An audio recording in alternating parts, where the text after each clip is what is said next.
चलिए, आप सभी का स्वागत है एक बार से इस कक्षा में।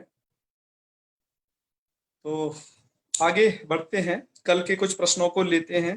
पिछली कक्षा के जो प्रश्न थे, सूर्यकांत जी ने प्रश्न किया था, आप सब लोगों के लिए यह जानना परम आवश्यक है।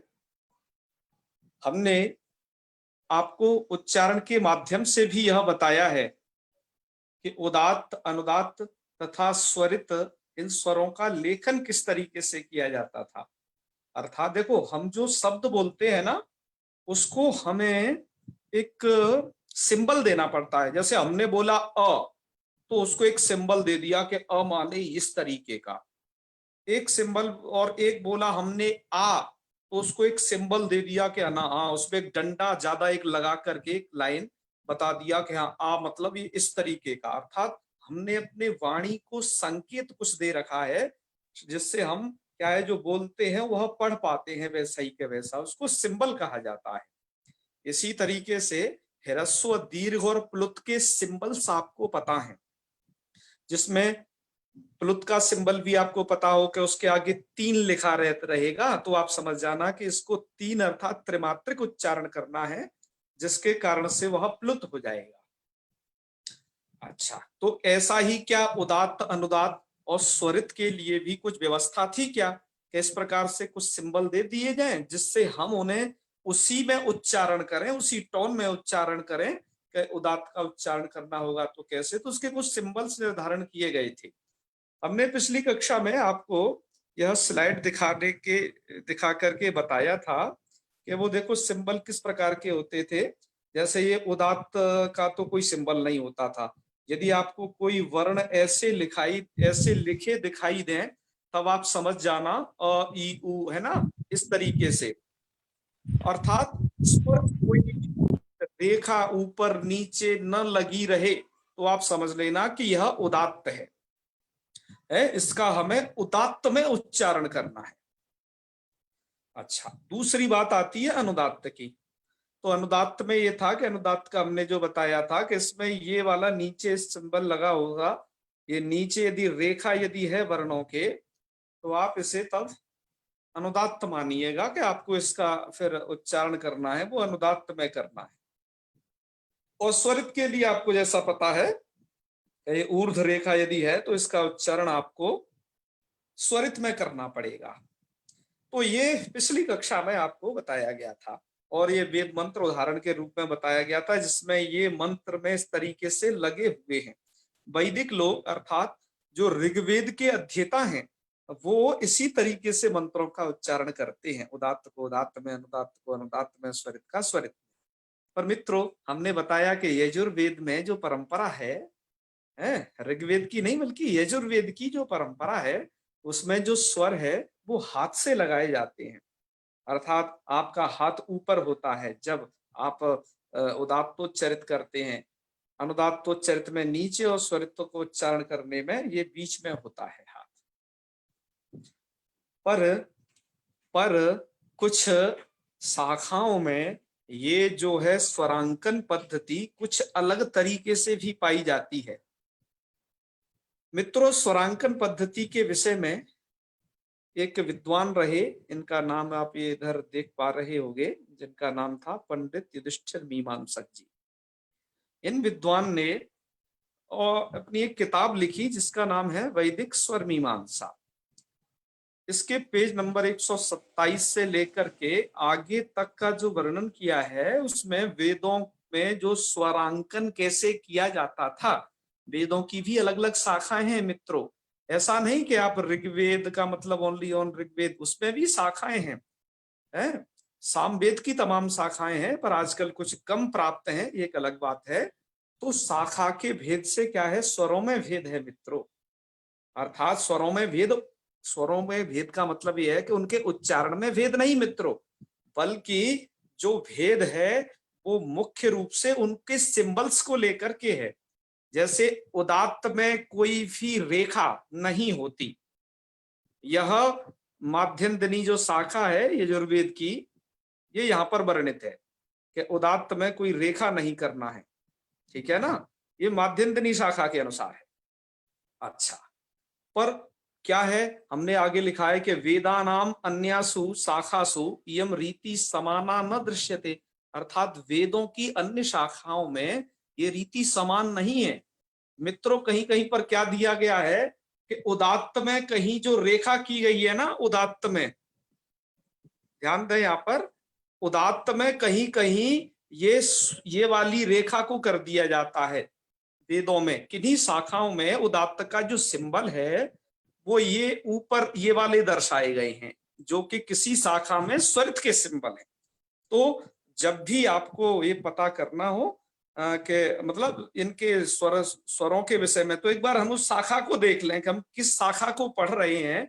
उस शाखा के अनुसार हम समझ पाएंगे कि ये जो है चिन्ह किसका है। लेकिन जब आप यजुर्वेद पढ़ रहे होगे तो कॉमन यही होगा कि वहां पर उदात्त का कोई भी सिंबल नहीं होगा। तो यदि आप कुछ अन्य वेद पढ़ रहे हैं, जैसे हमने या कुछ साम है, कुछ ऋग्वेद के इस प्रकार के शाखांतर हैं, उनमें क्या होता है, उदात्त में ये चिन्ह दिया होता है जो स्वरित में चिन्ह है। फिर आप कहोगे स्वरित में क्या है, तो स्वरित में वहां चिन्ह नहीं है, वो लोग उदात्त में चिन्ह करते हैं। और अनुदात्त का चिन्ह तो ये नीचे रेखा दी जाती है प्रायः सर्वत्र। तो और भी इस विषय में आपको अधिक यदि जानकारी अर्जित करनी है, कैसे कैसे और भी तमाम तरीके के स्वर होते हैं, तो आप उसमें क्या कर सकते हैं, ये हमने जो जिस किताब का यहाँ रेफरेंस दिया है आपको, वैदिक स्वर मीमांसा, यह पुस्तक उपलब्ध है। आप इसका स्वाध्याय करिए, और आप लोग और इसका विशेष अध्ययन चाहते हैं तो हम आपको उस किताब का पीडीएफ फॉर्मेट उपलब्ध करा देंगे, हमारे पास वो डाउनलोड है, तो आप ये देख सकते हैं। तो मुझे अब लगता है कि आपको ये शायद बात समझ में आ गई होगी। तो अब थोड़ा अगली स्लाइड की ओर चलें। जी जी जी, सूर्यकांत जी, उत्तर मिल गया कि नहीं? जी जी बिल्कुल। हाँ हाँ बिल्कुल, अब अगली स्लाइड की तरफ चलते हैं। आपने उदात्त अनुदात्त स्वरित वगैरह ये तो पढ़ ही लिए थे, तो आइए अब आगे की बात करते हैं। ये समाहार स्वरिता भी आपने पढ़ ही लिया था। यह जो स्वरित संज्ञा है, स्वरित संज्ञा में जिसमें मतलब उदात्त और अनुदात्त का मिश्रण होता है, वह स्वरित होता है। स्वरित का चिन्ह क्या होता है ये हम यहाँ बता चुके हैं, आप इसमें देख सकते हो इसमें वो चिन्ह कैसे लगाया जा सकता जी है। तो आपने स्वरित पढ़ा, तो अभी तक अपने जो हमारे आगे भेद आए अचों के, वो इस रूप में आए कि ह्रस्व, दीर्घ और प्लुत। ये सबसे पहले जो 3 भेद थे, ये हमने उकालो झ्रस्व दीर्घ प्लुतः के माध्यम से पढ़े। यह जो भेद थे ये मित्रों कालकृत भेद है, अर्थात इसमें टाइम है कि एक इतने सेकंड में उच्चारण करोगे तो ह्रस्व होगा, है ना, 0.70 में, और उससे दूने में करोगे तो वो दीर्घ हो जाएगा, प्लुत हो जाएगा। उसमें टाइम की बाउंडेशन थी। उदात्त अनुदात्त स्वरित ये टाइम की बाउंडेशन नहीं है मित्रों। इनमें क्या है, ये स्किन जो स्थान, अर्थात ये शब्द जैसे ये उदात्त जो है मूर्धा स्थान में, यहाँ वायु का अधिक आघात होने से उदात्त उच्चरित होता है। तो यहाँ पर क्या है, वह स्थानकृत विशेष को लेकर के, है ना, वो अर्थात आपकी वॉल्यूम की रेंज को लेकर के इनका निर्धारण है। अतः ये दोनों बिल्कुल अलग अलग हैं। आप इन्हें, है ना, ह्रस्व दीर्घ प्लुत के साथ रगड़ने का अर्थात उनके साथ मिलाने का प्रयत्न न करें। ह्रस्व दीर्घ प्लुत कालकृत भेद हैं और उदात्त अनुदात्त स्वरित स्थान भागकृत भेद हैं। तो ये आपने पिछली क्लास में भी आप में से शायद प्रदीप वृथरे जी, उन्होंने शायद प्रश्न किया था, तो उसका उत्तर हमने पिछली बार भी बताया था और इस बार भी बता दिया है क्लियर। और आगे चलते हैं। तो ये हो चुका था। तो अब तक हम अचों के भेद समझ चुके थे, ह्रस्व दीर्घ प्लुत, उदात्त अनुदात्त स्वरित, ये 9 प्रकार के हो गए थे मित्रों। कितने भेद हैं? 9। अर्थात देखो 3 ये इधर हैं, ह्रस्व के 3, उदात्त अनुदात्त स्वरित, दीर्घ के 3 और प्लुत के 3, बराबर कितने हो गए? ये 9। तो 9 भेद हमने अभी तक समझ लिए। अब इनका थोड़ा और आगे बढ़ते हैं। तो इन भेद को अब आगे ये समझने की कोशिश करते हैं। इसके बाद कुछ भेद और बचे हैं, बस 2 भेद बचे हैं, आप ज्यादा घबराएं नहीं। उसके बाद आपको हम पूरा ये दिखाएंगे फिर क्या क्या है कैसे। आज शुरुआत में हमसे किन्हीं मैडम ने प्रश्न किया था, तो वह हम देखें।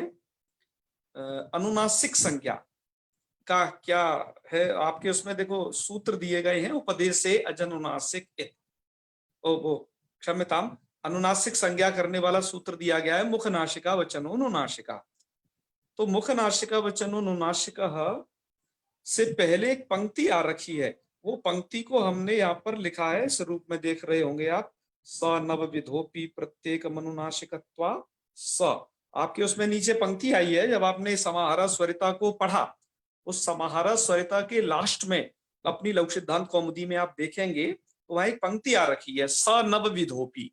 तो यहाँ पर जो आपको ब्लैक कलर में जो जो दिखाई दे रहा है वो तो मूल पंक्तियां हैं, और जो हमने नीले रंग में जो लिखा हुआ है ये सब उनकी व्याख्या लिख रखी है। तो एक बार हम उस पंक्ति को देखेंगे, उसमें पंक्ति में क्या कहा जा रहा है। उस पंक्ति में ये कहा जा रहा है कि स अच, वह जो अच है ना, हम अचों के अर्थात स्वरों के भेद आपको बता रहे हैं, तो वह अच नव नव विधोपी, नव विधोपी अर्थात नव प्रकार रूपी, 9 प्रकार का जब होता है वो, तो 9 प्रकार का अच होता है। हमने आपको कैसे होता है अभी अभी बताया है कि वो 9 प्रकार कौन है पीछे, उसमें से उन नौ के अर्थात हिरस्व उदात्त, हिरस्व अनुदात्त, हिरस्व स्वरित, और दीर्घ उदात्त, दीर्घ अनुदात्त, दीर्घ स्वरित, और प्लुत उदात्त, प्लुत अनुदात्त, प्लुत स्वरित, ये जो 9 भेद हैं उनमें से क्या होगा, प्रत्येकम अनुनासिकत्वाभ्याम, अर्थात उसमें से प्रत्येक के क्या होंगे, अनुनासिकत्व धर्मेण अनुनासिकत्व धर्मेण, अर्थात वह जो 9 प्रकार का अच है वो अनुनासिकत्व धर्म से और अननुनासिकत्व धर्म से दो तरीके का और हो जाता है। तो है ये कौन से 2 तरीके, तो 2 तरीके हैं, एक तो अनुनासिक सबसे फर्स्ट, एक तो क्या है आपका अनुनासिक, ये पहला, और सेकंड क्या है, सेकंड है आपका ये, ठीक है। तो ये 2 प्रकार के भेद अब इनको ही बताया जा रहा है। अब आइए हम समझते हैं कि अनुनासिक कहा किसे जाता है, पहले हम ये समझेंगे और फिर अनुनासिक को भी समझ जाएंगे। तो चलिए अब इसको समझने का प्रयत्न करते हैं। पाणिनि जी ने इसके लिए एक सूत्र बनाया जो समाहार स्वरिता के जस्ट बाद में है। वो सूत्र है आपका मुख नासिका वचनो नुनासिका। यही सूत्र में यह बात छिपी हुई है कि अनुनासिक क्या होता है।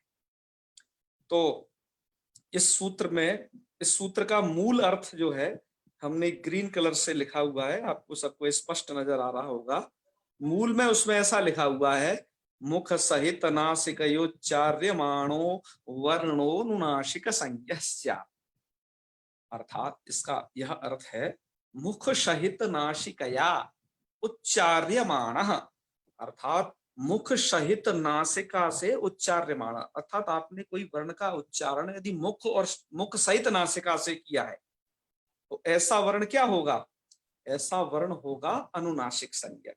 और भी इसका सरल अर्थ हमने थोड़ा नीचे दे रखा है, वो ज्यादा मिलता जुलता है, वैसा ही कोई ज्यादा अंतर नहीं है यहाँ पर, ये सरल ही अर्थ है वैसे तो सब। मुख सहित नासिकया यस्य वर्णस्य उच्चारणं भवति, है ना, तस्य वर्णस्य अनुनासिक संज्ञा भवति। तो जिस वर्ण का उच्चारण हम मुख और नासिका दोनों की सहायता से अर्थात दोनों की मदद से कर सकते हैं वह क्या कहलाता है, वह अनुनासिक कहलाता है। ठीक है ना। आप इसको अब बताते हैं आपको कि आप अनुनासिक तो समझ गए कि मुख सहित नासिका से जिसका उच्चारण किया जाए उसको हम अनुनासिक कहेंगे। अब अननुनासिक किसे कहेंगे, एक ना उसमें और ज्यादा है, अनुनासिक किसे कहेंगे तो वो ही आगे देख लीजिए। इसमें अनुनासिक बताया गया सूत्र में, और अनुनासिक को इससे जस्ट विपरीत आपको थोड़ा समझ लेना है। क्या समझना है उसमें कि केवलेन मुखेन उच्चरितः वर्णः अनुनासिक संज्ञको, अनुनासिक संज्ञको मतलब अर्थात निरनुनासिक संज्ञको भवति, ऐसा वर्ण जो केवल मुख से ही उच्चरित किया गया है ऐसा वर्ण अनुनासिक कहलाएगा। अनुनासिक की व्याख्या मतलब निरनुनासिक, निरनुनासिक मतलब जो अनुनासिक नहीं है। एक होता है अनुनासिक, दूसरा है अननुनासिक या कहें उसे निरनुनासिक, अर्थात जो अनुनासिक नहीं है। ठीक है ना। अच्छा, अनुनासिक होता क्या है, हम पहले अनुनासिक को समझते हैं। अनुनासिक को समझने के लिए आप लोगों के सामने इसमें लिखा हुआ है, इस बात को देखिए कि अनुनासिकस्य चिन्हम अर्थात सिंबल, ये एकदम चंद्र बिंदु है ना, चंद्र बिंदु अस्ति, अर्थात अनुनासिक का जो सिंबल आपको दिखाई देगा वो चंद्र बिंदु होगा। ठीक है, चंद्र बिंदु अर्थात आपको जो ये नजर आ रहे होंगे ये हैं चंद्र। अर्थात इसको उच्चारण कैसे करना है, अनुनासिक अर्थात मुख और नासिका से उच्चारण करना है। जैसे इसको कैसे बोलेंगे, आ ई ऊ, इस तरीके से आप उच्चारण करोगे, समझ लीजिए आप ये अनुनासिक बोल रहे हो। तो अनुनासिक किसे कहते हैं आप ये समझ पाए होंगे कि इनको मुख और नासिका से उच्चारित किया जाते हैं, ऐसे वर्णों को अनुनासिक कहा जाता है। और भी आपको और अच्छे से समझाने के लिए आपको एक गायक के याद दिला देते हैं, जो गायक अनुनासिक स्वर में ही गाने से बहुत प्रसिद्ध हो गया था। मित्रों, आपने एक हिमेश रेशमिया नाम का गायक सुना होगा। वह क्या करता था, अपनी गायकी को अनुनासिक स्वर में गाता था। अनुनासिक स्वर में गाने से वो उसने कुछ गाने गाए, जैसे तेरा तेरा तेरा सुरू, तो क्या है इसके इस ध्वनि में क्या है, उसने सभी को अनुनासिक बोला। और वो ज्यादा से, अब तो खैर उसके सितारे बेचारे के थोड़ा गर्दिश में चल रहे हैं, उतना हाईलाइट नहीं है, और पिछले कुछ दिनों वो रानू मंडल को लेकर के आया है, एक गायिका के रूप में उसने एक बहुत गरीब को प्रस्तुत किया, पर वह नासिका के स्वर में गाता था। और भी इस तरीके के गायक हैं, एक गजल गायक वो क्या मैं गुलाम अली साहब जी जो हैं अभी वर्तमान में, तो वो भी इसी तरीके के कि वो भी नासिका के स्वर में गाते हैं। तो कुछ लोग होते हैं जो नासिका के स्वर में वर्णों को बोलते हैं बहुत ज्यादा, ठीक है ना, तो आप उनको समझ लेना कि वो अनुनासिक उच्चारित कर रहे हैं। अच्छा, तो यह तो आप अनुनासिक समझ गए होंगे। और दूसरा होता है अनुनासिक। अनुनासिक मतलब जो अनुनासिक नहीं है, अर्थात साधारण मुख से बोला गया शब्द, जिसमें नासिका की सहायता ली नहीं गई। तो ऐसे वर्ण का क्या होता है, कह रहे अनुनासिक का जी कोई चिन्ह नहीं होता, समझ गए ना, अनुनासिक से चिन्हम न भवति, कोई भी सिंबल नहीं है इसका। तो कैसे साधारण बोल रहे हैं, अ ई उ, आप इन्हें इस तरीके से बोल रहे हो, आप इनको निरनुनासिक बोल रहे हो या फिर कहें अननुनासिक बोल रहे हो। तो ये हमने दो भेद और समझे, है ना। तो जो 9 भेद थे अभी तक, जो हमारे 9 भेद थे, 9 गुणा 2 अर्थात अनुनासिक अनुनासिक हो गए, तो प्रत्येक के ये 18 भेद। तो ये 18 भेद तक आप शायद इन्हें समझ गए हो कि हमारे पास 18 भेद हो गए। उन भेदों को बताने के लिए आपके लघु सिद्धांत कौमुदी में ये नीचे एक व्याख्या लिखी है, इसको समझते हैं पहले, फिर उन 18 भेद क्या हैं उनके हम दर्शन करेंगे कि वो कौन से 18 भेद हैं ऐसे। तो देखिए यहां पर लिखा हुआ है तदित्थम। तदित्थम मतलब अब इस प्रकार से, इतने सारे भेद बता लिए, ह्रस्व दीर्घ प्लुत बता दिया, उदात्त अनुदात्त स्वरित बता दिया उनका, और एक एक और बता दिया अनुनासिक और अनुनासिक भेद। तो इस तरीके से अ ई उ री एसाम वर्णानाम प्रत्येकम अष्टादश भेदाः, उसमें से क्या हो गया, अ ई उ री, इसमें से प्रत्येक के 18 भेद हो गए, है ना। देखो ध्यान रखना, यहां पर सबसे पहले है ह्रस्व, तो उस ह्रस्व के 18 भेद समझें। सबसे पहले तो वो ह्रस्व के 6 वेद हो गए। ह्रस्व के 6 वेद कैसे होंगे आगे हम बताते हैं। देखो ह्रस्व उदात्त, ह्रस्व अनुदात्त, ह्रस्व स्वरित, 3 तरीके का समझा था ना आपने ये। अच्छा, अब यहाँ पर आपको क्या कर लेना है, उसमें अनुनासिक और अनुनासिक और प्रत्येक के साथ जोड़ लेना है। तो इसको कैसे बोलेंगे, ह्रस्व उदात्त अनुनासिक, ह्रस्व उदात्त अनुनासिक, ठीक है, उदात्त। और उसके बाद उदात्त बोल के अनुदात्त पे आइए, ह्रस्व अनुदात्त अनुनासिक, ह्रस्व अनुदात्त अनुनासिक, ह्रस्व स्वरित अनुनासिक, ह्रस्व स्वरित अनुनासिक, ये 6 प्रकार के भेद। आप चिंता न करें, इनको आगे हमने डायग्राम में दिखा रखा है, वहां पर भी समझेंगे, पर मूल रूप से यहाँ समझिएगा। तो ये 6 के 18, तो क्या हुआ, ये ह्रस्व के केवल 6 वेद हो गए, और दीर्घ के भी ऐसे ही 6 वेद होंगे, तो 6 दूनी 12, और प्लुत के भी 3 वेद होंगे, तो 6 दूनी 18, है ना। अर्थात एक ह्रस्व छह प्रकार का है, ऐसे ही एक दीर्घ छह प्रकार का है, उदात्त, अनुदात्त, स्वरित और अनुनासिक अनुनासिक भेद से। ओके, ऐसे ही स्वरित भी 3 प्रकार का है। तो अ ई उ री इनके टोटल के टोटल भेद होंगे, अर्थात ये 18 प्रकार का होगा। 6 + 6 + 6 तीनों 18 भेद होंगे। और ली वर्णस्य द्वादश, जो आपका ली वर्ण है वो द्वादश अर्थात ये 12 प्रकार का होता है। ये ली वर्ण 12 प्रकार का होता है। क्यों? क्योंकि हमने आपको पहले ही बता रखा था एक बार कि तस्य दीर्घाभावात्, ये दीर्घ नहीं होता है। तो दीर्घ नहीं होने से जो 6 भेद हैं, 6 भेद दीर्घ वाले ही केवल कौन से? दीर्घ उदात्त अनुनासिक, दीर्घ उदात्त अनुनासिक, दीर्घ अनुदात्त अनुनासिक, दीर्घ अनुदात्त अनुनासिक, 4 हो गए। और दीर्घ स्वरित अनुनासिक, दीर्घ स्वरित अनुनासिक, ये 2 और हो गए, तो 6 हो गए। तो 6 इसके घट जाएंगे, ये चूंकि दीर्घ नहीं है तो ये कितने प्रकार का बचेगा? बस 12 ही प्रकार का बचेगा। तो ली 12 प्रकार का होता है। और कह रहे हैं जी एचामप्य द्वादश, एच भी जी 12 प्रकार के होंगे, क्योंकि ये तेसाम हिरस्व भावा, क्योंकि एच हिरस्व नहीं होता है।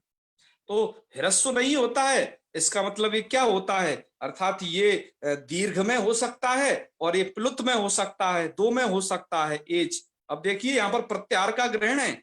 जिन लोगों ने प्रत्याहार को अच्छे तरीके से या समझ रखा है, जिनको अ इ उण इत्यादि माहेश्वर सूत्र जिनके माइंड में स्कैन हो रखे हैं, उनको ये अच्छे तरीके से समझ में आएंगे ये सभी। क्योंकि पाणिनि जी अब जगह जगह प्रत्याहार का ही इस्तेमाल करने वाले हैं। वो आपको ए ओ ऐ औ इन वर्णों को न कहने की बजाय इन 4 अक्षरों को, बल्कि वो एच बोल देंगे। तो आपको प्रत्याहार आना बहुत आवश्यक है, यह समझ लीजिए। पहली सीढ़ी प्रत्याहार है जो निकल चुकी है। दूसरी सीढ़ी अब आज आ जाएगी तुल्यासव प्रयत्नम सवर्णम में सवर्ण संज्ञा का विषय समझना। तो संज्ञा प्रकरण में ये 2 चीज मुख्य है, प्रत्याहार को जानना और सवर्ण संज्ञा जो आगे आने वाले हो इसको जानना। तो आप पहली सीढ़ी से चूकिए नहीं, उसको पूरा का पूरा आपको आना चाहिए प्रत्याहार को, ठीक है ना। तो एचाम अपनी द्वादश, एच भी 12 प्रकार के होते हैं। एच प्रत्याहार समझ लीजिएगा कहां से कहां तक है, उसमें 4 वर्ण आएंगे, ए ओ आई। तो एच भी 12 प्रकार के होंगे। द्वादश, द्वादश मतलब 12। क्यों? क्योंकि तेसाम ह्रस्व, तो उनका ह्रस्व भेद नहीं है। ह्रस्व भेद नहीं है तो 6 कम हो गए उसके, ठीक है। तो इस प्रकार से इनका मतलब बताया। देखो तो कौन कितने प्रकार का रहा ये अभी तक निर्णय हुआ। हमने आप लोगों के थोड़ा ध्यान में रखते हुए अभी तक का ये चार्ट और भी बनाया है, जिसमें हमने प्रत्येक वर्ण का कितना क्या क्या कहाँ कैसे भेद होता है, इसे आप थोड़ा और अच्छे तरीके से समझ पाएंगे। तो आप इसमें थोड़ा देखते रहिएगा। सबसे पहले आपको ये वर्ण भेद ज्ञापन चक्र है, जिसकी अभी हमने बात की थी। वही यह वर्ण भेद ज्ञापन चक्र है कि कौन वर्ण कितने प्रकार का होता है। हमने इसमें उसे लिख भी दिया है कि कौन कितने प्रकार का होता है। तो आप देखते जाइए। सबसे पहले तो ये ह्रस्व दीर्घ प्लुत 3 भेद तो आपने कर ही लिए थे, इनको तो याद ही रखना। अब मैंने जैसा आपको बता रहा था ना, ह्रस्व में भी क्या है कि 2-2 प्रकार के भेद है, ठीक है। जैसे कि ये ह्रस्व में एक तो ये उदात्त और उसके फिर 2 भेद ये है, अनुनासिक और अनुनासिक करके। और तो मतलब यहाँ पर ये उदात्त 2 तरीके का हो गया ह्रस्व में, अनुनासिक और अनुनासिक, ठीक है। 2 ये हो गए। अनुदात्त में ह्रस्व अनुदात्त भी अनुनासिक और अनुनासिक भेद से 2 तरीके का है, तो 2 ये हो गए। और ह्रस्व में भी स्वरित भी 2 तरीके का होता है, अनुनासिक और अनुनासिक भेद से 2 ये हो गए। मित्रों आपने देखा होगा, आप इनकी कुल इनके 2-2-2 को यदि जोड़ लेंगे तो ये संख्या 6 हो जाएगी। तो 6 का मतलब ये ह्रस्व के केवल 6 वेद है, ठीक है। आप ये समझ गए होंगे। जी। आपको ऐसे दीर्घ में भी ये 6 वेद इसी तरीके के नजर आ रहे होंगे, और ये प्लुत में भी आप देखते जाइए इसी तरीके से 6 वेद नजर आ रहे होंगे। तो ये टोटल 6 प्लस ये 6 प्लस ये 6, अब ये 18 भेद हैं। अब इसमें से जो हमने पीछे कुछ बात कही थी कि अ ई उ री री, है ना, इनका तो ह्रस्व भेद भी होता है। और ह्रस्व उदात्त अनुनासिक जब ये कह रहे हैं तो आप समझ लेना ह्रस्व उदात्त अनुनासिक इस तरीके से आपको लिखना है। और जब ह्रस्व उदात्त में अनुनासिक है तो यह लिखना है। ये केवल ह्रस्व भेद चल रहा है, ठीक है ना। और जब आप दीर्घ में आएंगे तो दीर्घ उदात्त अनुनासिक तो ये वाले भेद, और दीर्घ उदात्त अनुनासिक तो ये वाले भेद। तो एक बार अनुनासिक, दूसरी जगह अनुनासिक, आप वो देख रहे होंगे। अच्छा, दीर्घ में आप देखिए, इसमें आपको ये ली वर्ण नहीं कहीं दिखाई दे रहा होगा, अ ई उ री ली वाला, क्यों? वो होता नहीं है, इसलिए देखो हमने यहाँ पर दिया भी नहीं है कहीं पर भी, है ना। अच्छा, एच में आपको एचओ में कहीं ह्रस्व नहीं दिख रहा होगा, क्योंकि यहाँ पर देखिए अ ई उ रिल री, क्योंकि वो ह्रस्व होते नहीं थे, इसलिए हमने यहाँ पर दिए नहीं है वो। तो आप इस चार्ट को थोड़ा समझने का प्रयत्न करेंगे। और स्वरित वाला आप ये देख ही रहे हैं, है ना, स्वरित, वो क्षमता में प्लुत, प्लुत वाला, प्लुत में भी दो हैं, उदात्त है और एक अनुदात, वो एक उदात्त में ही दो भेद है, अनुनासिक और अनुनासिक भेद। तो अनुनासिक देखो, उदात्त में देख लीजिए प्लुत उदात्त के अनुनासिक, और इसमें प्लुत उदात्त के अनुनासिक भेद। तो प्लुत में देखिए सबके आगे 3 लिखा हुआ है, 3 मतलब ये त्रिमात्रिक है। तो आपको कुछ इस तरीके से ये आपने केवल मतलब ह्रस्व का उदात्त, दीर्घ का उदात्त और प्लुत का उदात्त और उनके अनुनासिक और अनुनासिक भेद समझे। इसी तरीके से आप ये पूरा ये देख सकते हो चार्ट को अच्छे तरीके से, कि आपको फिर ह्रस्व का अनुदात्त आ जाएगा ये नीचे, है ना, और ये बीच में ये दीर्घ का अनुदात्त है, ये दीर्घ का अनुदात्त है, ये प्लुत का अनुदात्त है। और अनुदात्तों में भी क्या है, उसको भी वो दो तरीके से उसको करना है। एक तो अनुनासिक है, अनुदात्त है ना, ह्रस्व उदात्त में भी अनुनासिक ये हैं और अनुनासिक ये हैं, और दीर्घ उदात्त में अनुनासिक और अनुनासिक ये हैं। ये देखो इतने तरीके के हैं। और ऐसे ही आपको अब ये स्वरित में समझ लीजिएगा। स्वरित में देखो क्या है, मैंने कहा था जैसे स्वरित के स्वरित के ऊपर ये रेखा होती है, तो ये ह्रस्व है, ये स्वरित ह्रस्व स्वरित के अनुनासिक और अनुनासिक भेद हैं। ये हमने विस्तार से इसलिए लिख दिया है कि आपको इनको समझने में कोई कठिनाई ना हो, अतः इन सबको हमने विस्तार पूर्वक लिखा है। तो खैर आप अब इन भेदों को समझ गए होंगे। अब इस भेदों में बस मुख्य बात यही है कि एक अ 18 प्रकार का हो गया, ध्यान रखिएगा, एक अ 18 प्रकार का है। तो 18 प्रकार का कैसे आपको समझ में आ गया होगा, क्योंकि अ के तीनों होते हैं, अ ह्रस्व में भी होता है, दीर्घ में भी होता है, प्लुत में भी होता है। तो इसलिए 6 इसके, 6 इसके, 6 इसके, क्योंकि अ आपको सब जगह दिखाई दे रहा हो, अ 18, इसीलिए ई भी 18 प्रकार की है, उ री, यहां तक के वर्ण 18 प्रकार के ही होंगे। 18 प्रकार कौन थे वो आपके सामने हमने बता दिए हैं। तो इस तरीके से आप इसका विवेचन भी समझ गए होंगे, कौन वर्ण कितने प्रकार का है, इत्यादि इत्यादि। अब हम बढ़ते हैं कुछ अगले शब्द की तरफ, अगला कुछ सूत्र है उसको पढ़ते हैं। इसमें कोई डाउट्स हो तो पूछ लीजिए, क्योंकि ये भेद अब सभी समाप्त हो गए हैं और अब आपको दूसरा चैप्टर, मतलब दूसरा एक प्रकरण आरंभ हो रहा है, श्रवण संज्ञा वाला, है ना। भेदों में कोई डाउट अब नहीं होना चाहिए, होगा तो आप हमसे प्रश्न कर सकते हैं, आपके प्रश्न हम ले सकते हैं यहाँ पर, और फिर हम श्रवण संज्ञा की तरफ बढ़ते हैं, यदि आपके अभी कोई प्रश्न ना होंगे तब, उस कंडीशन में थोड़ा जी, बताइए यदि प्रश्न हो तो। जिनका भी प्रश्न होगा वो हाथ खड़े कर लें तो आसानी हो जाएगी। जी, वैखरी जी, यस। आचार्य जी, जी जी, जो अभी आपने 6 प्रकार बताए, हाँ वो फिर से एक बार थोड़ा सा वो मार्कर के सहायता से थोड़ा बताएंगे, वो स्पष्ट नहीं हुए हैं। अच्छा अच्छा, बिल्कुल। देखो 6 प्रकार ये हैं, देखो ह्रस्व में ही आप देख रही होंगी, यहाँ पर सामने ही देखिए, बिल्कुल आप एक बार देखते जाइए। यह ह्रस्वों में हम चल रहे हैं, देखो सबसे पहले ऊपर ये देखिए ह्रस्व, हाँ ठीक है? हम ह्रस्वों में चल रहे हैं, हमारी सबसे जो पहली रेखा है वो ह्रस्व की है। जी अब तो ह्रस्व में एक भेद है उदात्त, जी। वह उदात्त दो तरीके का है, तो उसको कहेंगे ह्रस्व उदात्त अनुनासिक, ह्रस्व उदात्त अननुनासिक। बिल्कुल। तो कहने का मतलब ये दो हो गए, उदात्त में दो भेद हो गए, ह्रस्व के उदात्त के दो भेद। हाँ इसी तरीके से ह्रस्व में जो ये अनुदात्त है, हाँ इस अनुदात्त के दो भेद हो जाएंगे, अनुनासिक और अननुनासिक, हाँ ठीक है। हाँ। ये दो भेद आपने समझ लिए होंगे। बिल्कुल। अब ह्रस्व में ही आप चले आइए स्वरित के पास। हाँ स्वरित में भी अनुनासिक और अनुनासिक से ये दो प्रकार हो गए। बिल्कुल। इनको काउंटिंग कीजिए कितने हुए हैं, ये ह्रस्व में ही अब ह्रस्व के 6। 6 हो गए ये। हाँ। अर्थात ह्रस्व उदात्त होता था, वहां पर अनुनासिक अनुनासिक था। ह्रस्व अनुदात्त होता था, वहां पर भी अनुनासिक और अनुनासिक है। ह्रस्व स्वरित होता है तो वहां पर भी अनुनासिक और अनुनासिक है। अच्छा। तो इस तरीके से ये कितने हो गए हैं टोटल? 6 भेद। ऐसे आपने ह्रस्व में समझे ना 6, ऐसे ये दीर्घ और प्लुत में है, बिल्कुल सेम। अच्छा। हाँ। यदि है। यदि कोई वर्ण, जैसे कोई वर्ण यदि ह्रस्व नहीं होता, जैसे एच जो थे वो ह्रस्व नहीं होते थे, बिल्कुल। तो उसके 6 वेद बताइए ऑटोमेटिक कम हो जाएंगे क्या? नहीं। हाँ। तो वो एच सिर्फ 12 प्रकार का रह जाएगा, मतलब 6 ये प्लस आप कर दें 12 हो जाएगा बस ये। अच्छा। ठीक है। हाँ, और वो अब दीर्घ। और ली वर्ण दीर्घ नहीं होता था, दीर्घ नहीं होता तो दीर्घ के ये टोटल 6 भेद हाँ। उसके कम हो जाएंगे। अच्छा। तो इससे क्या होगा, उसका ये ह्रस्व भेद का 6 और ये हाँ। प्लुत भेद 6 मिला करके हो जाएगा 12, क्योंकि वो दीर्घ होता नहीं था। हाँ। अच्छा।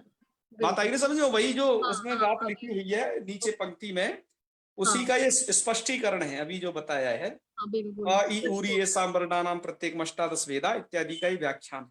अच्छा, अभी हो गया बिल्कुल। स्पष्ट। हाँ, क्लियर हो गया ना? हाँ जी। बिल्कुल धन्यवाद। बिल्कुल। जी और आपके डॉक्टर। सामने अब वो सभी वर्ण लिख रहे हैं। हाँ। कई सारी किताबों में क्या है कि इस तरीके का नहीं है, उन्होंने अच्छा। केवल उदात्त अनुदात ऐसे करके लिख रखा है, वर्णों को नहीं हाँ। उन्होंने दर्शा रखा है। पर हाँ। हमने इन सभी वर्णों में अनुनासिक और अनुनासिक को पृथक तरीके से दर्शाया है। उदात्त हाँ। अनुदात स्वरित को हमने अपनी जो प्रक्रिया बताई है उसके अनुसार ऊर्ध्व रेखा और अधो रेखाएं करके इसमें दर्शा रखा है। जी। तो आपको शायद समझ में आ गया होगा। और जी, कुछ बिल्कुल। प्रश्न? जी जी। जी डॉक्टर प्रतिभा पांडे जी। हाँ जी, हाँ जी। जी प्रणाम सर। जी जी, हर हर महादेव जी। मैं ये पूछना चाहती थी, तो क्या सर इस प्रकार से कुल स्वरों के भेद 126 हो गए जो इन्हें कुल किया जाए तो? हाँ, अब देखो जैसे अकेला 18 प्रकार का हो गया। जी। 18 प्रकार का मतलब हो गया, का मतलब हमारे वैदिक काल में ये 18 तरीके से लोग एक अ का उच्चारण करते थे। आज हम 2-3 तरीके से करते हैं प्रतिभा जी। जैसे जी। हम या तो अ करते हैं ह्रस्व में, या आ कर पाते हैं दीर्घ में, या प्लुत का कभी कभार प्रयोग करते हैं जब किसी को बुलाया जाता है तब। तो तब प्लुत का प्रयोग होता है त्रिमात्रा में। पर वैदिक काल में आपने देखा होगा कि ये तरीका है कि ह्रस्व दीर्घ और प्लुत के अलावा भी वो इसको अनुदात्त, उदात्त अनुदात स्वरित और अनुनासिक और अनुनासिक में प्रयोग करते थे। तो एक 18 प्रकार का हो गया अभी आपके सामने, ई 18 प्रकार की, उ 18 प्रकार का, री 18 प्रकार की और ली 12 प्रकार की। आप इनको जोड़ लीजिएगा और बाकी सब 12-12 प्रकार के। हाँ, तो जोड़ने ये से इतने तरीके का हो 26 जाएगा। आप इन्हें प्लस करके संख्या देख लेना, आप उसे कितने तरीके का हो रहा है। जी जी जी। तो मतलब एक 126 अब देखिए उस समय हमारी मतलब ध्वनि विज्ञान कितना तगड़ा विज्ञान था, उसका कोई जवाब नहीं कि एक को हम 18 तरीके से उच्चारित कर सकते थे, एक अवर्ण को। तो आजकल तो सब खत्म ही है। अंग्रेजी में तो सिर्फ ए है अ के स्थान पर, और वो तो मुझे लगता है एक ही जैसी है, उसमें तो 2-3 तरीके के कुछ प्रकार है ही नहीं। कुछ नहीं।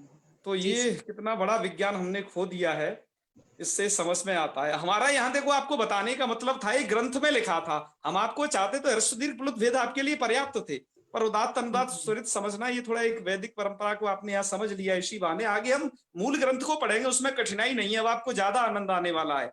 क्योंकि इसमें ये वैदिक कुछ भाग आ गया था आप लोगों के बीच में कि जिन उदात्त अनुदात स्वरित का लोक में व्यवहार नहीं रहा, इसलिए इनकी समझ मुश्किल हो गई है। और हम इस व्यवस्था को पुनर्उज्जीवित करने में जुटे हुए हैं कि शायद ये कैसे भी जीवित रहे, इस लोग इसको भी समझे रहे, क्योंकि कोई कठिन तो है नहीं उदात्त अनुदात स्वरित। जब पशु पक्षी उदात्त अनुदात स्वरित में बोल सकते हैं तो मानव क्यों नहीं बोल सकता? अर्थात वो बोलता ही है, पर वो जान नहीं रहा है कि ये हम उदात्त में बोल गए कि अनुदात्त में बोल गए, है ना? धन्यवाद सर। जी जी जी, धन्यवाद। जी गुरु जी। हाँ जी आगे और प्रश्न लेना है आचार्य जी? हाँ, आगे किसी हो तो नहीं तो फिर आगे बढ़े, अगली स्लाइड पर पहुंचे फिर। जी दो और हैं। हाँ बताइए। रेखा नेगी जी। गुरु जी प्रणाम। हाँ, महादेव महादेव बोलिए। ये जो ह्रस्व दीर्घ और प्लुत के बारे में आपने बताया, उदात्त अनुदात्त, दीर्घ में जो मतलब ये ह्रस्व में उदात्त है, अ ई उ री लू करके, है ना?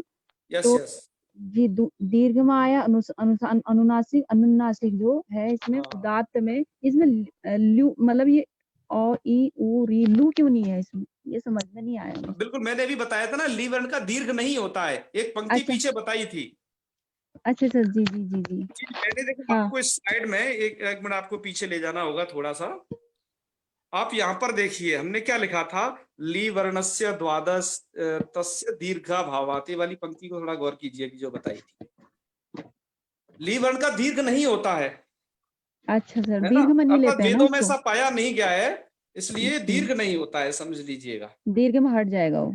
हाँ, इसलिए दीर्घ हट गए तो 6 वेद, और एचों का ह्रस्व नहीं होता। अब क्यों नहीं होता है, इसका मतलब यही है कि शास्त्रों में वैसा प्रयोग नहीं है इनका परिलक्षित, जी जी जी अतः यहाँ पर उसे नहीं रखा है, इसलिए वही व्याख्या थी उसकी, ठीक है ना? जी जी जी। और जी जी। बाकी सिंबल तो आ ही गए हैं उसमें। और बाकी सिंबल आपको अनुनासिक और अनुनासिक समझ में आ गए होंगे ढंग से। जी जी जी। बस बिल्कुल। उसी में डाउट हो रहा था मुझे, मैंने सोचा कि अ ई उ री लू लू क्यों नहीं आ रहा उसकी ना। हाँ हाँ, वही वही बात है, इसलिए नहीं हाँ आ जी रहा है जी, उसमें। दीर्घ पे नहीं आ रहा, ठीक है ठीक है। Yes yes yes. और जी ये तो धन्यवाद। आपने फिर समझ ही लिया, फिर अगली स्लाइड की तरफ बढ़े। जी जी जी एक डाउट और है बस। आज एक एक डाउट और ले लीजिए, चलिए चलिए बताइए। राजमणि उपाध्याय जी का। हाँ जी, राजमणि जी। महादेव भाई साहब, हर हर महादेव। ये भाई साहब ये जानना चाह रहा था मैं जी कि जो हम लोक में जो टेक्स्ट बुक पढ़ते हैं उसमें अनुनासिक वर्णों का प्रयोग ज्यादा होता है, कहीं कहीं ही। हाँ, उसमें ये चंद्रबिंदु नहीं लगाते हैं। देखो, अनुनासिक का मतलब होता है ये चंद्रबिंदु का प्रयोग करना, जिसे आप चंद्रबिंदु कहते हो ना, हम्म, उसे संस्कृत में बोला जाता है अनुनासिक वर्ण, अर्थात चंद्रबिंदु युक्त वर्ण को अनुनासिक। बिल्कुल। तो ये जो अनुनासिक जो वर्ण है ये केवल वेद तक ही सीमित रह गए हैं, अब नहीं लोक में ज्यादा नहीं, व्यवहार में अरे दिखाई लोक नहीं में भी है देते। जी, लोक में भी है, आपने देखा होगा शायद, आप शायद गौर नहीं करते, पर इसका अब हाँ वर्तमान में इसका स्थान अनुस्वार लेने लग गया है। हाँ, जैसे पहले चांद को ऐसे लिखा जाता था, मैं आपको थोड़ा बताऊं, आप थोड़ा बीच में नहीं लिखें, ये चा और द आप देख रहे होंगे, तो उसमें देखो आपको अनुनासिक दिखाई देता है क्या नहीं वो चिन्ह? हम्म, तो ऐसे लोक में भी होता है प्रयोग। अब तो क्या करते जा रहे हैं, हिंदी वालों ने बड़ा गड़बड़ सड़बड़ कर दिया है। हिंदी वालों ने इस अनुनासिक के चिन्ह को, इन दोनों चिन्हों को बड़ा गड़बड़ कर दिया है। ये सारे अब लुप्त होते जा रहे हैं हिंदी में। नहीं नहीं, वो अब इस अनुनासिक के चिन्ह की जगह इस ये वाला प्रयोग कर अनुस्वार रहे ने हैं, अनुस्वार अनुस्वार ने ले वाला लिया। ज्यादा से ज्यादा, जबकि दोनों के प्रयोग में अंतर है। अभी आप ये तुल्यास्य प्रयत्नम में पढ़ोगे, वहां पर भी इस बात को समझोगे, ठीक है ना? हम्म, हाँ, तो ऐसा वो लोग करते जा रहे हैं, पर कहीं कहीं पर ऐसा कर रहे हैं वो लोग जहाँ सही हिंदी के मानक मानक हैं उनमें। लेकिन ज्यादातर जो लोक में हम पढ़ते हैं या लिखते हैं वो अनुनासिक वर्णों का उपयोग ज्यादा करते हैं। हाँ, और ये कुछ लोग तो, मैंने बताया ना, कुछ लोग तो अनुनासिक ही बोलते हैं, जैसे हिमेश रेशमिया का गाना का आपको उदाहरण दिया था। हाँ, वो नाक से सभी स्वर बोलना का मतलब क्या है, मुख और नासिका की सहायता से वही बोलते थे वो। तो इसको लोग कहते हैं कि ये नाक से बोल रहा है, सही उच्चारण नहीं कर रहा, या गलत है क्योंकि हाँ, नाक से मतलब देखो, हाँ, अनुनासिक को अनुनासिक बोलना गलत नहीं है, पर जो अनुनासिक है ही नहीं उनको अनुनासिक बोलना गलत है। बात आई ना समझ में? हाँ जी, सारे वर्णों को यदि बोलेंगे तब तो गलत होगा। हाँ हाँ। अच्छा, एक या बात और आपको थोड़ा बता दें, यह थोड़ा पते की बात है कि जो अनुनासिक और अनुनासिक के जो चिन्ह हैं, है ना, ये भेद हैं। यहाँ पर ये अचों के अच नहीं है कि अच ही अनुनासिक या अनुनासिक हो, बल्कि यहाँ पर अनुनासिक और अनुनासिक कुछ हल वर्ण भी होते हैं। जैसे आपने देखा होगा वर्ग के जो पंचम अक्षर है ना, यम गण न, ये भी होते हैं अनुनासिक, है ना, ये क्या होते हैं, ये अनुनासिक होते हैं, ये वर्ग के पंचम अक्षर। अच्छा, और आगे भी तुम इसमें तुल्यास प्रयत्नम सवर्णम में पढ़ोगे, आगे अनुदित सवर्ण से प्रत्यय में या वह लब में भी ये भेद है। तो अनुनासिक और अनुनासिक केवल स्वरों के भेद मत समझना, कुछ हल वर्णों में भी ये भेद हैं, ठीक है ना? जी। तो चलो फिर आगे अगले तरफ बढ़ते हैं, थोड़ा सा 5 मिनट और कर लें उसको। जी। अब अगला सूत्र आप लोगों के सामने ये, अब तुल्यास्य प्रयत्नम को चलते हैं ना। ये कौन सा है? अच्छा, ये तो अगला वाला है, एक सेकेंड। तुल्यास्य प्रयत्नम सवर्णम, आप अपनी लघु सिद्धांत कौमुदी रखिएगा, हम उसका प्रयास कर रहे हैं। यहाँ पर उसका हमने इमेज ले रखे हैं, जी। उनमें भी आपके सामने वह रखना चाहते हैं। किधर है वो? हाँ, ये रहा। ये आपने अभी तक इस लघु सिद्धांत कौमुदी को देखिएगा, इसमें तुल्यास्य प्रयत्नम सवर्णम को अब हमें पढ़ना है, ये वाला सूत्र। तो आपने वर्णों के भेद समझ लिए, अब आइए थोड़ा सवर्ण संज्ञा समझ लेते हैं। सवर्ण संज्ञा क्या चीज है? कि तुल्यास्य प्रयत्नम सवर्णम, यहां थोड़ा ये विच्छेद कर लीजिएगा, तुल्य प्लस आस्य तो बन जाएगा क्या? तुल्यास्य प्रयत्नम सवर्णम। ये सूत्र है। सूत्र का अर्थ क्या है? सूत्र का अर्थ ये नीचे दिया गया है, आप इसको थोड़ा देखिएगा, और आप लोग प्लीज अपना उच्चारण ठीक कर लीजिएगा। वह जो हमने एक बार यूट्यूब का लिंक भेजा था कुछ वीडियो, उससे इसको कैसे पढ़ना है? तालवादि स्थान माभ्यंतर प्रयत्नश्चेत इत्येतद्वयम् यस्य येन तुल्यम तन्मिथा सवर्ण संज्ञम च। इस तरीके से थोड़ा पढ़ लीजिएगा। आइए इसके अर्थ को समझते हैं। ये सूत्र का अर्थ क्या कहता है? सूत्र का अर्थ ये है कि तालवादी स्थानम, यहां तक सबसे पहले पकड़िएगा, तालवादी स्थानम अर्थात तालु आदि स्थान, और इसमें से थोड़ा संधि विच्छेद कर लीजिएगा, आभ्यंतर प्रयत्न और आभ्यंतर प्रयत्न, ये दो चीज हो गई, तालु आदि स्थान और आभ्यंतर प्रयत्न। इति एतद्द्वयम्, इति एतद्द्वयम् अर्थात ये दोनों चीजें, अर्थात तालु आदि स्थान नंबर 1 और नंबर 2 ये आभ्यंतर प्रयत्न, यस्य येन तुल्य, इत्येतद्द्वयम् यस्य येन तुल्यम, जिसके जिस वर्ण से तुल्य होंगे, अर्थात जिन दो वर्णों के तालु आदि स्थान और आभ्यंतर प्रयत्न आपस में तुल्य होंगे, मतलब जिसका तालु आदि स्थान वह है, उसी वर्ण अगले वाले वर्ण का भी यदि वही है, यस्य न तुल्यम, तो उनकी क्या हो जाएगी? उनकी मिथः सवर्ण संज्ञा स्यात्। वो जो है वर्ण होगा वो सवर्ण संज्ञम स्यात्, उस वर्ण की सवर्ण संज्ञा हो जाएगी। तो ये सूत्र क्या करता है? सवर्ण संज्ञा करता है। किस कंडीशन में? कि जब तालु आदि स्थान और आभ्यंतर प्रयत्न ये दो चीजें है ना क्या होंगी? यस्य ये न तुल्यम, जिनकी जिनके समान होंगी, उनका क्या करता है? ये यह उनकी सवर्ण संज्ञा करता है। बात आगे समझ में? हाँ, इस वार्तिक को थोड़ा हम बाद में पढ़ेंगे इसको, और थोड़ा नीचे कुछ बातें जान लेते हैं पहले। अब प्रश्न उठा कि जी ये तालु आदि स्थान है क्या? तालु आदि स्थान है कौन कौन से? तो उन तालु आदि स्थानों को पहले जानना आवश्यक है, क्योंकि जब आप तालु आदि स्थान नहीं जानोगे और आभ्यंतर प्रयत्न नहीं जानोगे तो पता कैसे आपको चल पाएगा कि ये तालु आदि स्थान और आभ्यंतर प्रयत्न ये इनके दोनों के मिल रहे हैं, जिससे कि इनकी हम सवर्ण संज्ञा करेंगे। तो सूत्र का अर्थ तो सिर्फ इतना ही है, तालुवादी स्थानम आभ्यंतर प्रयत्न यस्य तुल्यम तन्मिथा सवर्ण संज्ञम स्यात्। और ये फिर क्या है? ये तमाम जो इसके नीचे ये लिखा हुआ है, ये सब तमाम क्या है? ये सब इतना इतना खूब लिख रहे हैं और आगे के पेज तक में और है। तो ये सब क्या है? वो तालु आदि स्थान है कौन और वो प्रयत्न है कौन, उनके बारे में जानकारी दी गई है। तो आइए सबसे पहले तो तालु आदि स्थानों के बारे में ये जानकारी दे रहे हैं कि तालु आदि स्थान होते कौन से, अर्थात वर्णों के उच्चारण होने के कुछ मुख में हमारे कुछ स्थान फिक्स हैं मुखमंडल में, तो वो हैं कौन कौन से, तो उनको हम समझने की यहाँ कोशिश करते हैं। देखिए इसकी व्याख्या सुनिए। अकुह विसर्जनीया नाम कंठ, आपको थोड़ा याद करने होंगे ये, जिससे आप समझ पाए कि इसका उच्चारण ये है अ। इसमें सबसे शुरुआत में आप देख रहे होंगे अ का मतलब अवर्ण ये, और कु का मतलब क्या है?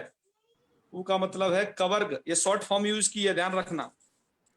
और ह तो आप समझते ही हैं, ह नाम का एक अक्षर, तो इसमें 3 चीज हो गई, ह, एक कु अर्थात कवर्ग, कवर्ग में तो 5 अक्षर आएंगे आपके, ध्यान रखना, क ख ग घ ङ ये, और ह, और ये विसर्जनीय, विसर्जनीय का मतलब होता है विसर्ग, तो इनका उच्चारण स्थान क्या होता है, कंठ, ये कंठ से उच्चारित है, ठीक है, कंठ उच्चारण स्थान है। और आगे देखते जाइएगा, इचु यसानाम तालु, ई अर्थात ई नाम का एक वर्ण, चु अर्थात ये चवर्ग, य नाम के अक्षर को आप जानते ही हो, और ये वाला श है ना, ये स, इसको, इनका उच्चारण स्थान क्या है, तालु, इनका उच्चारण स्थान तालु से होता है। आपको कुछ हिंदी की व्याख्याएं भी प्रस्तुत की गई हैं, दिखाई दी, तो उनको भी आप जान लीजिएगा, उनमें भी ये सब बातें लिखी हुई हैं, इनको आसानी से जाना जा सकता है। री अर्थात रिवर्ण, टू का मतलब टवर्ग अर्थात ट ठ ड ढ ण, र और श इनका उच्चारण स्थान क्या है, मूर्धा है। ली मतलब ये वाला वर्ण आपने पिछले काफी चर्चित रहा है ये वर्ण, और तू मतलब हो गया तवर्ग, तवर्ग मतलब त थ द ध न, और ये ल इनका क्या, और ये स, ये वाला सा, ध्यान रखिए, ये वाला सा, इनका उच्चारण स्थान क्या है, दंत, इनको आप दंत से बोलेंगे। अब आप सा में भेद समझने लग गए होंगे, ध्यान दीजिए, सा में भेद समझ लग गए होंगे। एक तो स यहाँ दिया हुआ है, ये तालु से उच्चारित होता है, एक श यहाँ दिया हुआ है, ये मूर्धा से उच्चारित होता है, अतः इसे मूर्धन्य श बोला जाता है, पिछले वाले को तालव्य, और ये वाला स चूंकि दंत से उच्चारित होता है, दंतों से, दंत का मतलब दंत के समीपवर्ती एक देश है, प्रदेश है वो, मुंह में, वहां से होता है, तो इनका उच्चारण स्थान दंत है, ठीक है। और आगे आप फिर देख रहे होंगे, उ मतलब उवर्ण, और उसके बाद क्या है, पू का मतलब है पवर्ग, और इसमें थोड़ा संधि कर देंगे, उपधमानीय, एक तीसरी चीज है इसमें उपधमानीय, तो एक हो गया उ, दूसरा पू अर्थात पवर्ग, तीसरा है उपधमानीय। इनका उच्चारण स्थान क्या है, ओष्ठौ, ओष्ठौ मतलब 2 होते हैं ना ओठ, इसलिए द्विवचन दिया गया है कि ओठों से आपके ओष्ठ से उच्चारित होते हैं। देखो आप उच्चारण करके देख लीजिएगा, ये जो जैसे बताए हैं, उ और प फ ब भ म, देखिए ये सब जो है। अच्छा, उपधमानीय क्या चीज है, इसको आगे स्पष्ट करेंगे, क्योंकि आगे मूल में ही ये दिया गया है। जब तक आप इसे याद रखिएगा, हाँ उपधमानीय नाम का कोई है एक शख्स, उसे आगे हम जानेंगे। तो ये समझ करके फिर आगे लिखा, यम गण नाम नासिका च, यम, इसमें भी देखो इन अक्षरों को देख लीजिए ध्यान से, यम गण न, ये सभी वर्गों के पंचम अक्षर हैं। इनका जी नासिका उच्चारण स्थान होता है, अर्थात इनको नासिका की सहायता से है बहुत अधिक बोला जाता है, तो नासिका उच्चारण स्थान है। और च मतलब ये वर्ग, ये अपने वर्गों, ये वाले वर्ण अपने वर्गों में भी आए थे। तो वर्गों में कहाँ आए थे, जैसे कु में तो क ख ग घ ङ यहाँ आ गया ङ, चू में यहाँ च छ ज ज यहाँ पर आ गया, टू ट ठ ड ड ण यहाँ पर आ गया। तो ये अपने वर्गों में भी जो इनके उच्चारण स्थान रहे हैं, जैसे इनके कंठ, तालु, मूर्धा इत्यादि, जहां जहां पर ये वर्गों में भी ये पंचम अक्षर आए हुए हैं, तो क्या होगा, च से वह भी इनका उच्चारण स्थान होगा। तो जैसे एक तुम्हारा वर्ण है क ख ग घ ङ, ये वर्ग का ले लो, तो इसका उच्चारण स्थान क्या होगा, है ना, जो देखो ङ यहाँ दिया है, इसका उच्चारण स्थान क्या होगा, एक तो नासिका होगा पहला, और दूसरा ये क वर्ग में आ गया है तो कंठ होगा। तो इसके 2 उच्चारण स्थान हो जाएंगे मित्रों, नासिका और कंठ, तो ये 2-2 उच्चारण स्थान वाले हैं। ऐसे ए और आई कंठ तालु, ये भी इसकी ए दई, तो मतलब ए और आई, ये इसके भी 2 उच्चारण स्थान है, कंठ तालु। अब ये 2-2 उच्चारण स्थान चल गए, ये 2 से उच्चारित होते हैं। ओ दऊ तो कंठोष्टम, ओ और औ का कंठोष्ठ है, और वकार का उच्चारण स्थान क्या है, दंतोष्ठ है।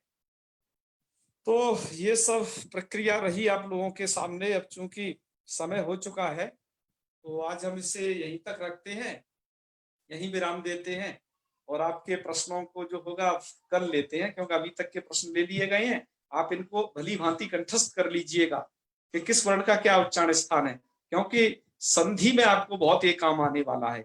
मैंने आपसे कहा है ना कि एक संधि दुर्ग है, उस दुर्ग का भेदन आपको करना है, और संधि आपने सीख ली तो व्याकरण सीख जाएंगे, और संधि नहीं सीखी तो व्याकरण भी आपको नहीं आने वाला है।